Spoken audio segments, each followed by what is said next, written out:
What you waiting for? If you want a 3, 2, 1, let's do it! Brainchild of Simon Cowell, 5 conquered the charts. With their unique cocktail of hip-hop rock and bad boy pop. 5 guys enjoying themselves, doing what they've always wanted to do. In their phenomenal 5 years at pop's peak, they achieved 3 number 1s. Slam dunked their funk in arenas across the world. Oh my God! And sold a whopping 20 million records worldwide.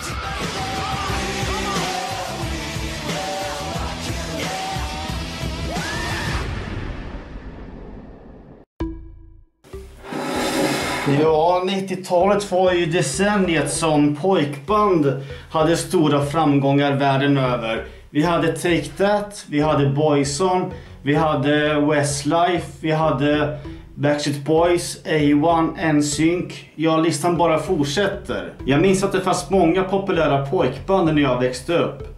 Fast när man pratar om pojkband i nutid så är det oftast bara Westlife, BSB eller One Direction som omnämns. Det fanns ett pojkband när jag växte upp som hette Five. Och det känns som att den här gruppen har hamnat i skymundan. Det känns som att den här gruppen är aningen bortglömda. Och jag känner därför att jag vill göra den här videon. Ta oss tillbaka till 90-talet. Vilka var egentligen Five? Back in '97, a high-trousered up-and-coming record exec called Simon was on the lookout for the next Take That. Hopefuls were invited to audition for a new boy band with attitude, edge, and a certain X-factor. 15-year-old Leeds lad Sean was one of the first to arrive. I was queuing up on the steps and I saw Abs. He was sort of going in and I thought it was Peter Andre. My instant reaction was I didn't like him because he was very cocky. He was a Turkish kid speaking with his Jamaican accent and I was a Yorkshire kid and I'm thinking I'm not having that. I was wearing some kind of shiny silver thing with orange stitching and I think it was the reflection off of these silver things that I was wearing that actually got me in the band. I think the singing was crap and everything else was rubbish. My first impression of Abs was, what is wrong with this guy? He's a teetotal. Never touched a drink, a drug, a fag. That soon changed. Also vying for a place in the band was an immaculately coiffured 17-year-old Brummie, Richie. Richie, he got on my nerves as well. You know, with his hairdo. I'm from Hackney, I'm a Hackney boy. I thought Richie was born with a silver spoon in his mouth. And he was sort of all pretty and, you know, I was like, I'm not doing with him. You know, that's how it goes. Scott was just loud, Essex boy, cheeky, like geezer. I had cropped hair, gelled down, an all-in-one grey Kappa tracksuit. I looked like an absolute fucking idiot. And they picked me. I burnt the Kappa tracksuit, spiked the hair. A pop star was born. Simon needed 5 boys to make up his supergroup, and he was close to finding the winning combination. At the time he wasn't famous, we didn't know who he was. We were like, who's this guy, you know, like he seems important. And he kind of sectioned us off and we kind of got together as a 5 and he kind of chose us and we stood out and then bang, there's your deal. We're going to sign you to RCA Records, to a 6-album deal. You guys are going to be the next big thing and you're either in or you're out. What'll it be, boys? We were like, in. So what they had with me was the cheeky chappy, with Rich was the pretty boy, Jay was the hard man, and then Sean was the quiet one, and Abs was the wild guy. Simon Cowell said that, you know, we was going to be massive and we were going to move into a house together, and it was all bigged up from word go. It was exciting times for our 5 wannabes. Installed by their label in a free lads pad, they went wild. And not on the dusting. Five bildades alltså 1997 av Simon Cowell. Kanske känner du igen det här namnet, men inte kan placera honom. Det är idag en känd tv-personlighet som varit jurymedlem i program som American Idol och X-Factor. Men på 90-talet så var han musikansvarig för Sony BMG. Han fick ju uppgift att bilda ett nytt pojkband. Och det var 3000 personer som sökte. En av dessa var Russell Brand. Russell Brand är en numera känd komiker, artist och skådespelare som du har kunnat se i filmer som Dumpad, Get Into the Greek och Arthur. Från början var det tänkt att gruppen skulle ha 4 medlemmar. Men enligt en svensk intervju som Five hade med Söndagsöppet så tvingade gruppen till sig 5 medlemmar. Basically we all saw and heard about the group being formed through different things like newspapers, radio, TV, and you just had to go down. I think there was something like 3,000 guys altogether went for it. They held auditions all over the United Kingdom. You went down, you sang a little bit, you danced a little bit if you wanted to. Basically just showed them what you were about. There was no set curriculum. They didn't say dance like this, sing like this. And if they liked you, they shortlisted it down to 13 guys. And then on that day, we all sort of met there because a lot of the guys at the audition were... Did you feel then that... Yeah, we all sort of clicked at the final audition. And they were only actually looking for 4 people at first. But because we all got on, we were like, let us sort of perform as the band. And they were like, no. We pestered them for about an hour. And eventually we performed for them. We got offered a 6-album deal with RCA Records on the day. Five skrev ett kontrakt på 6 album och deras debutskiva, ja, det var Dennis Pop som gjorde. Och första singeln blev Slam Dunk the Funk.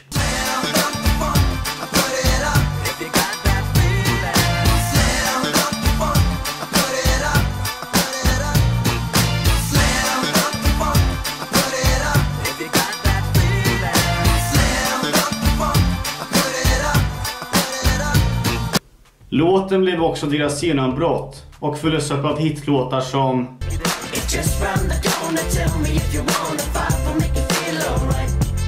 Move it at the back to the track. We got it going on. We're the leaders of the pack. And if you feel alright, hold it tight. See, we want to carry on, cause we're gonna take you through into the dawn. Everybody's moving, everybody's grooving. Getting down with Five when we come your way. Baby, when the lights go out, every single word cannot express the love and tenderness. Everybody get up, sing it. 1, 2, 3. Five will make you get down now. Bring it on down.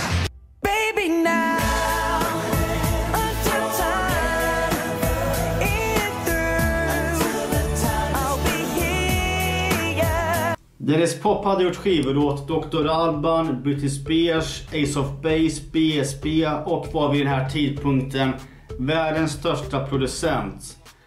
Och nu hade han även gjort Fives debutalbum som till dags datum är deras mest sålda. Dennis Pop.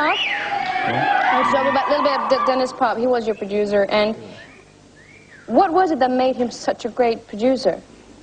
His love of music, I'd say, for one. Definitely. I mean, Dennis was doing stuff with music way before he started working with like Backstreet Boys and Five and E-Type and everybody. He saw DJing back in the 70s, so he was really into his music, and he knew exactly what sound he should create for a certain band. Like, we came along and we were different from all other so-called boy bands because we wanted a different sound. And straight away, Dennis just came up with the sound for us, and that made Five. He was also he was a very down-to-earth person. Yeah, and definitely. Very comfortable. Yeah, it wasn't just like, oh, he's a big producer. You And know, with the band, it was always... we was friends we with worked Dennis. together, you know. I mean, I'd heard of him before I got into Five, and then when someone said you're working with Dennis Pop, it was like, are we going to go into the studio? And he'd be like, do this, do that. And we went in, and he was just sort of became a really close friend. He was just so easy to work with. Dennis Pop dog tyvärr i cancer 98 och till hans minne gjorde Five en låt på deras andra skiva, Invincible.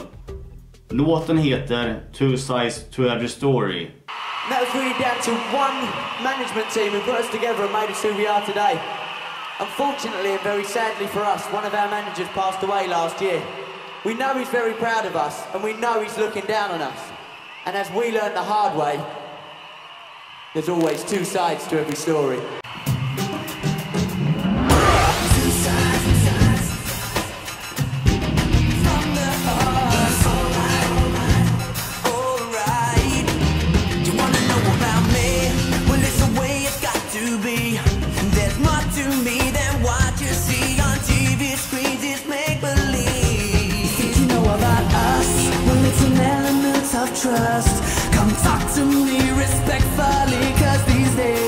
Efter att Dennis Pop avled så fick Max Martin ta över.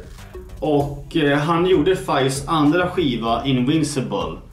Första singeln blev If You're Getting Down.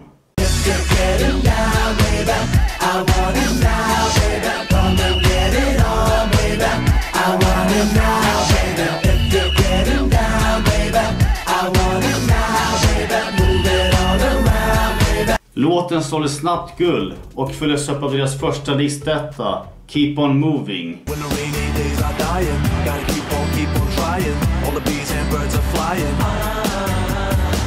Never let go, gotta hold on and not stop till the break of dawn and keep moving, don't stop rocking. Get on up when you're down, baby. Take a good look around. I know it's not much, but it's okay. We'll keep on moving on anyway. Albumet innehåller även deras andra listetta som är en cover av We Will Rock You. Kicking your can all over the place. Sing it. We will rock you. we will rock you. Come on. How about a little something, get you in the mood, know what I mean, watch your back, we got Queen on this track. Efter 2 framgångsrika album och utsålda turnéer så var det återigen dags för att gå in i studion för att påbörja deras 3:e skiva, King Size. Första singeln härifrån blev Let's Dance och det blev också deras 3:e och sista listetta. Och ni som har sett musikvideon, ni kanske har reagerat över att Sean personligen inte medverkar i den. Och orsaken är att Sean lämnade gruppen efter att inspelningen av albumet färdigställdes.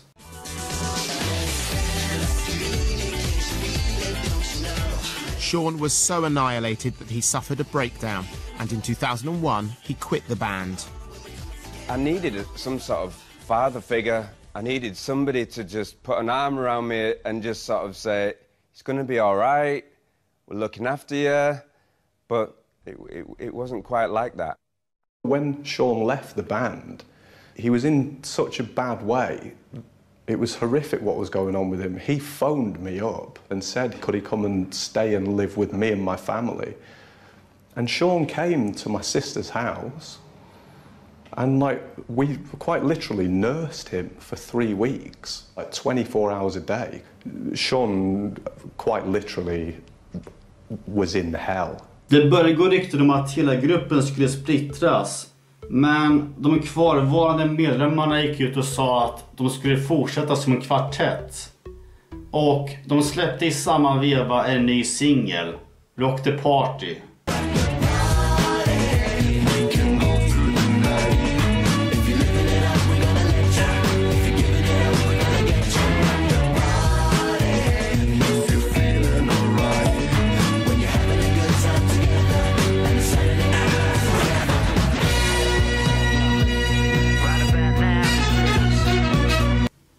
Även om den här låten blev en radiohit så blev den inte lika framgångsrik som deras tidigare låtar. Och det skulle inte dröja länge förrän ryktena faktiskt blev sanna. Five splittrades 2002 och som ett avsked till fansen så släppte de låten Closer to Me.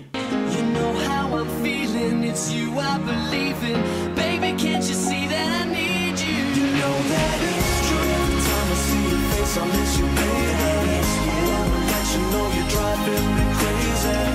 I'd do anything to help you to see. I don't think you understand what you're doing to me. It's true. Now and then I wanna call you baby. I say that you'll come back to me later. Life ain't anything alone, can't you see? You're an angel in my eyes every day. You know that it's true. Every time I see your face, I miss you, baby. You know you're driving me crazy. I'll do anything to help you to see. I don't think you understand what you're doing to me. It's true. Every now and then I wanna call you baby. I say that you'll come back to me later. Life ain't anything alone, can't you see? You're an angel in my eyes every day. You're closer to me.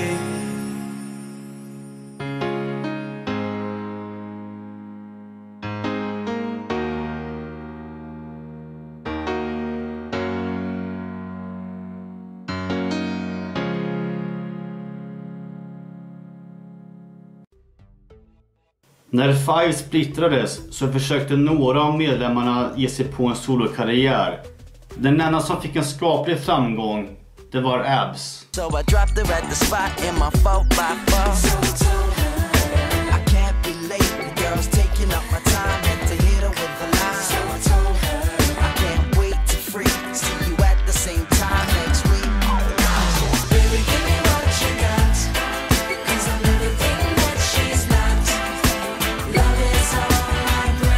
Även Sean påbörjade arbetet med ett soloalbum, detta utan framgång. Han sökte även till brittiska The Voice. Oh no, what's this?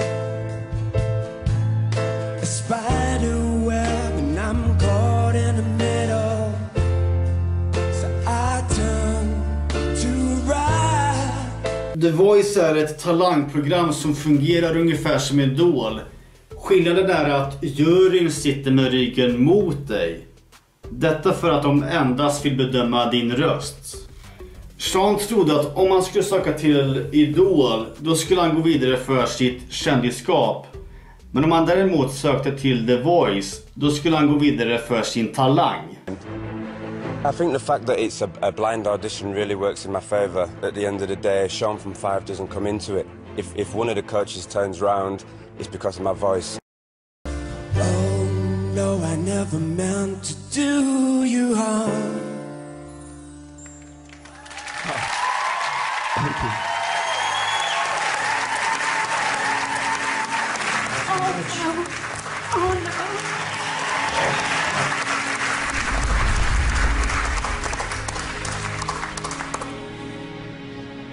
Oh, so that's it then? No, so what's your name? Sean Conlon. Sean Conlon? Yeah, I used to be in a boy band many years ago, about 10 years ago. You look really Five. familiar. Five! Yeah, man! You were the first concert I ever saw. När Sean misslyckades i The Voice så valde Five att återförenas. Och det här uppmärksammades i Storbritannien och det gjordes en serie om det här, The Big Reunion. Alla medlemmar valde att återförenas, förutom en person, nämligen Jason. I första avsnittet så valde medlemmarna att berätta sin historia, hur deras relation med Jason var. Det framställdes som att Jason var en jobbig kille som mobbade de andra i gruppen. For the boys from Five, reuniting as a whole was a struggle when, at the 11th hour, Rapper J announced that his 2013 funk would most certainly not be slam-dunked. And I was really angry, because I've been personally myself been trying to get this band back together for years and years and years, and someone's let it down. Jay was a really, really big part of the band. I feel sad that he's not there and it's not, you know, the absolute original lineup. Five is Five, you know what I'm saying, with this guy? And I just don't want him to regret anything more than anything else. Because I think it could be amazing, potentially something beautiful. I was willing to forgive. I wanted to move forward. He's not here, and that's it. Det här var något som inte uppskattades av Jason. Och han valde därför att träda fram i rampljuset och berätta sin version. I watched that first show because I don't really watch TV, and I'd kind of got a TV out the cupboard, plugged it in. I'm excited because I'm like the guys are on TV, and I kind of thought, you know, a lot of shit did go on between us all. Like, and, you know, I thought maybe Scott would have said, because it was known that me and Scott had a bit of confrontation. There were times in that band where I did hate him. There were times in that band where I thought he was really cool. He did have a very gentle side as well. But he's a Gemini, so he's like two people. One of them was like salt of the earth, the other was a complete cock. Like stuff that's been said by some of the other guys about how I could be, yeah. I've looked back and I thought I was loud and aggressive at times, and I was physically bigger than them. Then I can see how that could have been taken in a certain way, even though never in my mind was I so-called bullying people at all. But stuff that Sean said has just blown my, and I mean this genuinely, has just blown my mind to pieces. Stuff's been said that's actually not true, and it has actually had a deep impact on me. His words to me were that he hated me. From the very first moment he heard me sing. That's where it began. It was like that from the beginning. I mean this in a literal sense. When Sean came on, I was like, oh, see what Sean's saying. And he started saying the stuff he was saying, and I mean this. I've got the TV there, and I've just turned to the wall like that.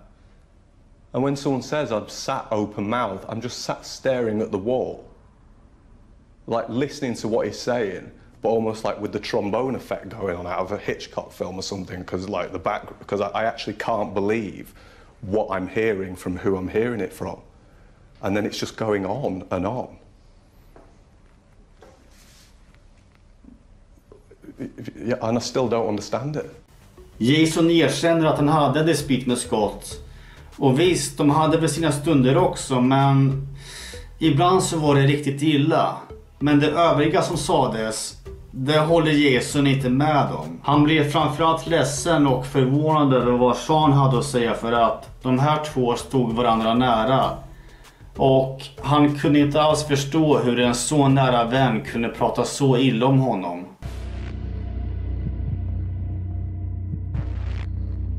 To not be close friends with all four of those dudes, for me personally, it seems like a pretty shocking thing. Because I thought we were. This is the mad thing. I really genuinely thought like everything had been gone through and like there was nothing even hanging around anymore. You're talking, we've all been very good friends for years now. But to go into like certain things and then just keep kind of having these little kind of comments and digs seems it's a bit weird. That's why I did actually want to have a say, because it feels like this thing's been opened up and that our band on that whole show, our band seemed like the only one who haven't actually kind of got closure on all the bad stuff that happened and all the stress and stuff we went through. Jason berättade även om sitt förflutna, hur och varför han blev medlem i Five. Det var en tuff period för honom. Han led av psykisk ohälsa, kämpade dagligen med depression och hade ett stort bekräftelsebehov. Han mådde så dåligt att han ville ta sitt liv. By the time I reached 19, 20, leading up to when I got into Five, I was actually in a really desperate way, like psychologically, because I just always felt that I was going to make music and that was going to be my way of kind of experiencing life how I felt I should be experiencing it. One night I'd been depressed for a long time and I walked to a petrol station. It was the only place I could think of going to get something. I basically bought a big bag full of painkillers. Went back to the house, girlfriend was downstairs, I went upstairs and I took about a box and a half of painkillers or something and tried to finish myself off. We kind of come round and I was like, oh fuck. Yeah, the feeling I had was of panic because of what I'd done. Panic because realised the level of desperation I'd obviously fallen into to be able to even contemplate, never mind going through with that. I was almost a little bit like, oh, as well, because I was at that level where I just didn't want to exist anymore. Det är påfrestande att leva med psykisk ohälsa. Det är påtagligt att leva med depression och att ha ett bekräftelsebehov. Man känner sig ihålig och en frustration som växer. En panik som träder fram och känslan av att man kanske aldrig lyckas. Jag förstår Jason. Jag förstår precis. After pulling himself together, finally Jay's dreams became a reality. He joined Five and very quickly they conquered Planet Pop.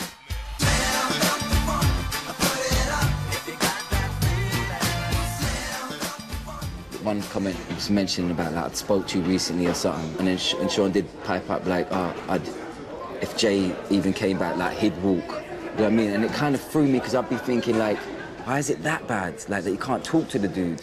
You know what I'm saying? Of course I had my stuff going on like we all did. And of course I can see the nature of where some of the stuff might have come from that people have said. Like, you know, I did have a temper at times. And I can see that could have affected people because I was a bit of a, you know, I could be a dominant like figure. You was under the same pressures. Yeah. As the rest of us. The same pressures, yeah, man. Like... Yeah. I was losing my mind like everyone else.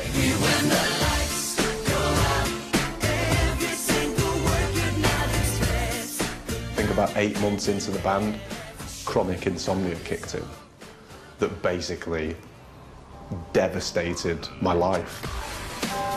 But it was during the making of Don't Want to Let You Go that things started spiralling out of control.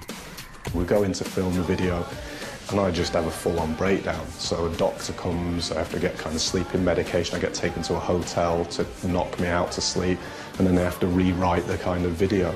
So then when I could film the next day, they changed it around to like, Jay's been abducted by a fan. You know, when I've looked back on it, of course that affected my moods, and of course I could be like snappy. But now I would say to them, you know, after some of the stuff that was said, just look back and kind of realise how on the edge I was a lot of the time. No more games. Let's get Jay back. Every day I'm living my life and I just felt completely empty and hollow because everybody's going, hey, and you're arriving at places and everyone's wee, and you're supposed to be yay, and inside I was just...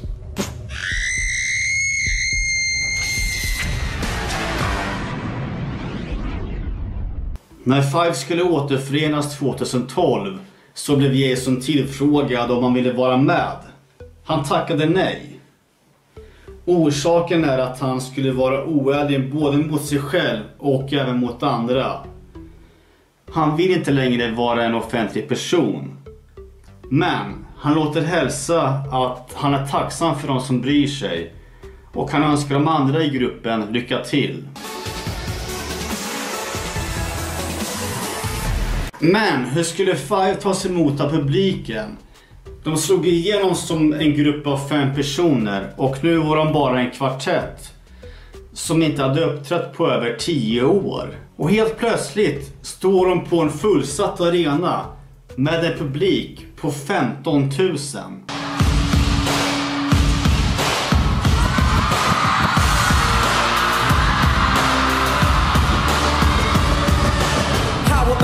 Something get you in the mood, know what I mean? Watch your back, we got Queen on this track. Bring the feedback and let it drop. As long as Five bring the funk, Queen bring the rock, and they don't stop. Come on. You're a boy, make a big noise, playing in the street. Gotta be a big man someday. You got blood on your face, you big disgrace. Kicking your can all over the place, singing we will rock you. We will rock you. Och inte nog med det. Five släppte även en ny singel. I wish it could be Christmas every day. So let the bells ring out for Christmas. When we're skating in the park, if the snow cloud makes it dark, then your rosy cheeks gonna light my merry way. Five fick en dokumentärserie och släppte en ny singel. Men sen dess så har det varit tyst om gruppen, trots att de turnerar.